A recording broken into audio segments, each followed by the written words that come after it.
শুভ সকাল। আজ সকাল সকাল আমরা চলে আসলাম চন্দ্রপুরের মহাকালী মন্দির, যে একটা কি বলে জাগ্রত মন্দির, মহাকালী মন্দির। অনেক স্পেশাল আছে এই মহাকালী মন্দির চন্দ্রপুরে। তো কি আছে এখানে সবকিছু এই ভিডিওতে আপনাদের জানাবো। তো চলো এই ভিডিওতে এখান থেকে স্টার্ট করি। ওয়েলকাম টু নাসিকের বাংলা রান্নাঘর।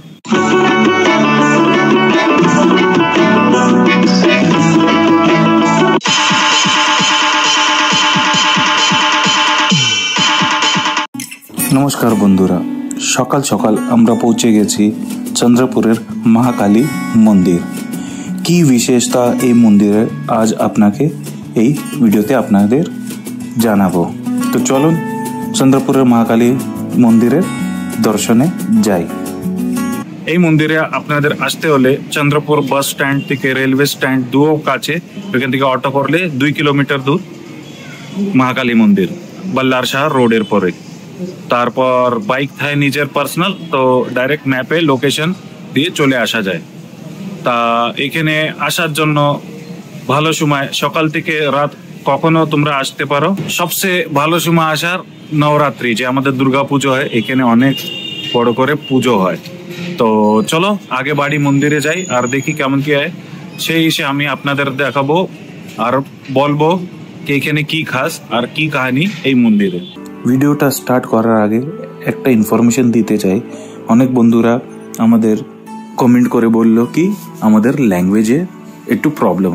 সেটা হবেই, কারণ আমরা প্রবাসী বাঙালি আর আমরা থাকি মহারাষ্ট্রে, যেখানে আমাদের 3-4 ল্যাঙ্গুয়েজ বলা হয়। তো মিক্স হয়ে একটু আমাদের ল্যাঙ্গুয়েজে প্রবলেম হবেই। তো সেই জন্য আমরা আগের থেকেই সরি বলে দিই আর আমরা ইমপ্রুভমেন্ট করার কোশিশ করছি। মহাকালী মন্দির এই একটা প্রাচীন আর মহত্বপূর্ণ ধার্মিক স্থল আছে, যে গোন্ড বংশের ইতিহাস আর বাস্তুকলার প্রতীক আছে। এই মন্দির ঝারপট নদী অঞ্চলেশ্বর মন্দিরের কাছে স্থিত। মানা যায় কি 16th শতাব্দীতে গোন্ড রাজা ধুন্ডিরাম শাহ উনি এই মন্দিরকে নির্মাণ করেছিল।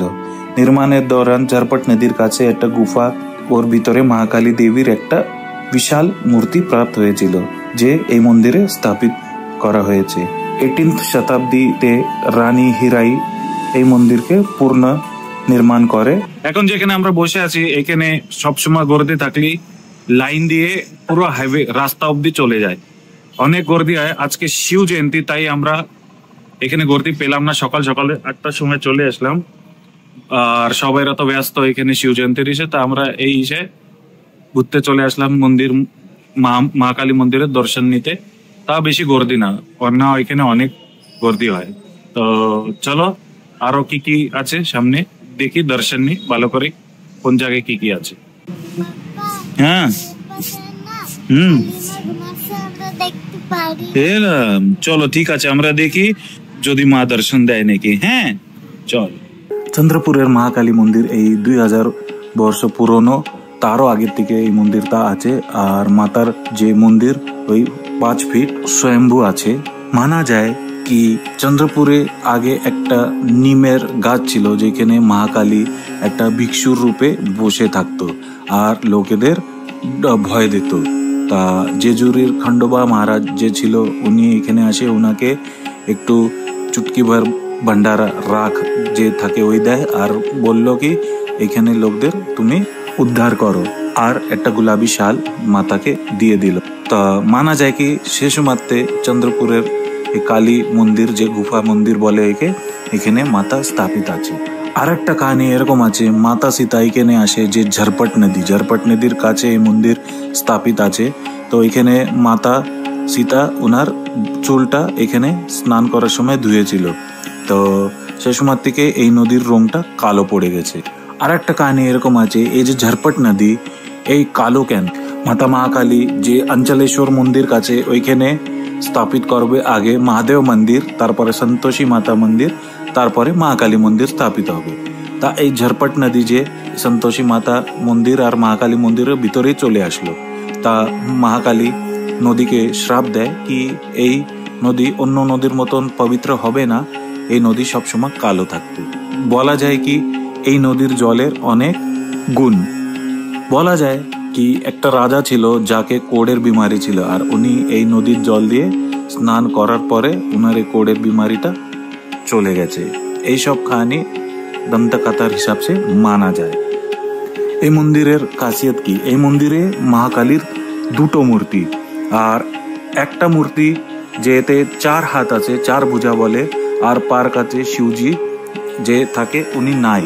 এই একমেव এরম মন্দির যেখানে এরকম একটা মূর্তি আছে যেতে শিবজি পার কাছে নেই, আর মার যে মূর্তি ওইটা রুদ্র অবতারে নেই, শান্ত অবতারে আছে।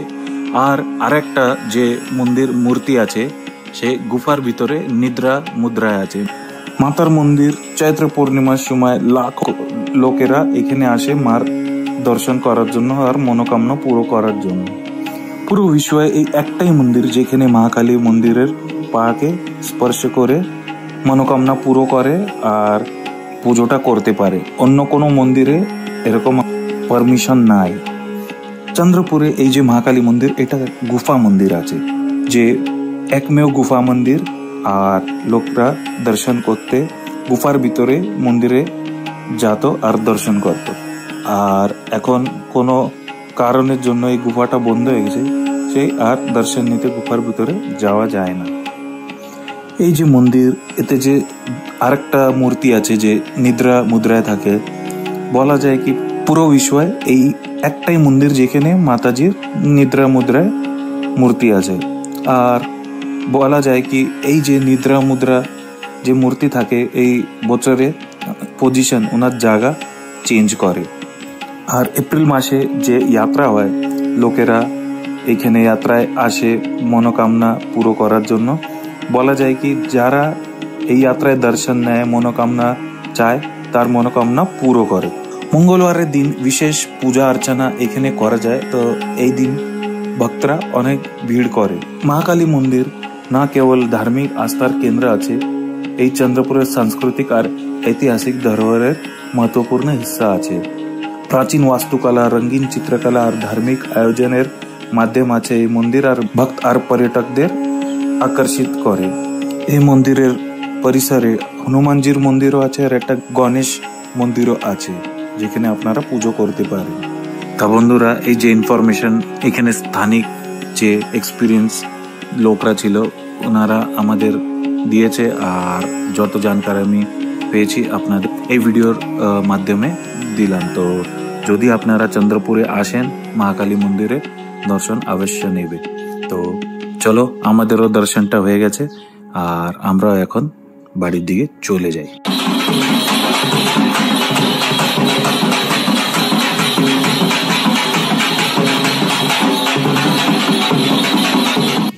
এই যে আমি এখানে নিয়েছি রুদ্রাক্ষের মালা, তুলসীর সাথে রুদ্রাক্ষ। এইটা পরে থাকলে মন অনেক ভালো থাকে আর অনেক শান্তি মেলে এইসব পরে থাকলে। এই ছিল আজকের ভিডিও। আমরা সকাল সকাল উঠে চলে আসলাম এখানে দর্শন করতে। আমি যখনই আসি এই মহাকালী মন্দিরে নিশ্চয় দর্শনটা করে নিই, কেন কি আমি ছোটবেলা থেকে এখানে আসি আর এখানে মানে অনেক ভালো লাগে। তো আপনারাও এখানে নিশ্চয় যখনই আসবেন এখানে এই মন্দিরটা দর্শন করবেন, আপনাদের মনও ভালো থাকবে আর দেখবেন খুব ভালো লাগছে। তো এই ভিডিওটা এখানেই আমরা এন্ডিং করব। আপনারা লাইক শেয়ার সাবস্ক্রাইব নিশ্চয় করবেন আর দেখা হবে নেক্সট ভিডিওতে। জয় মা কালী।